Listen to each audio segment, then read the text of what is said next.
Suzanne Corbin. Et Claude Corbin, nous vous accueillons avec plaisir au jardin de Treize-Billan, situé à Trézédy, Landaules dans le Morbihan. Alors c'est un jardin qui comporte avant tout des cheminements. Il n'y a pas à proprement parler, pas de chambre, mais des cheminements et qui est basé sur l'opulence, la poésie. On ne va pas employer des gros mots, mais enfin disons de la douceur, de l'opulence et autant que possible l'harmonie des couleurs.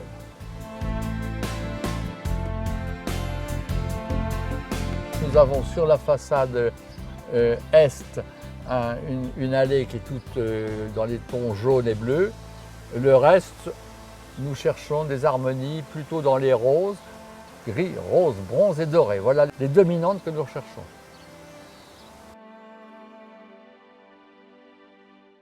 Au départ, nous avons créé une allée d'accueil qui va d'un bout à l'autre du jardin. Nous avons recherché un effet d'éloignement en ayant une allée qui va en se rétrécissant et en se serpentant. Nous avons fait ensuite un jardin d'eau qui nous a permis d'utiliser des vieux éléments de pierre que nous avions en stock. Nous avons fait un bassin que nous avons créé à l'image de certains petits bassins du Morbihan. Ça, c'est peut-être un point d'ancrage au milieu du jardin où on peut avoir une halte. Un autre point, c'est aussi un faux ruisseau qui serpente et qui aboutit à un endroit où on peut s'asseoir et à l'abri du soleil avec un jardin extrêmement dense de feuillage. Un jardin d'ombre. Un jardin d'ombre, exactement.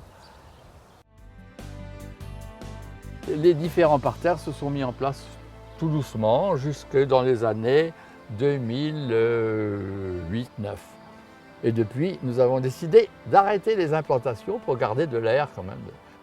Une grande pelouse, que ce ne soit pas trop tassé quand même pour qu'il y ait des perspectives. Qu'il y ait des perspectives. Alors la pelouse, il faut qu'elle soit impeccable, alors c'est pas la peine. Enfin ça c'est un point de vue. Moi je trouve que ça valorise les plates-bandes. Alors les bordures, pareil, il faut qu'elles soient impeccables. Impeccable. Oui. Impeccables et bien tracées. La maison est très importante pour définir le jardin et inversement. C'est pourquoi nous avons fait au départ surtout des plantations locales. On a un petit coin de jardin exotique, c'est beaucoup dire, mais dans l'ensemble, ce sont des plantes locales qui n'ont rien d'extraordinaire, mais qu'on essaye d'assembler avec harmonie. Nous avons bien sûr 2 ou 3 arbres un peu, pas rares, mais un petit peu différents de ce qu'on trouve partout, mais nous ne sommes pas vraiment, à proprement parler, des collectionneurs.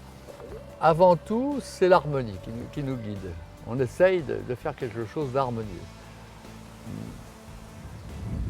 Tout ce que je peux... C'est peut-être raté. C'est peut-être raté, oui, c'est possible. Les gens nous disent oh, votre jardin est merveilleux. Je leur dis ce qualificatif n'est pas suffisant. Trouvez quelque chose d'un peu plus par exemple sublime ou non.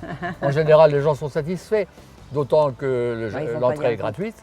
Et nous avons l'occasion de le montrer pour le Neurodon début mai, puis pour la visite un jardin en France en juin. Mais le jardin est tout le temps ouvert, il suffit de tirer la cloche. Si nous sommes là, nous ne demandons pas mieux que de l'ouvrir à des amateurs.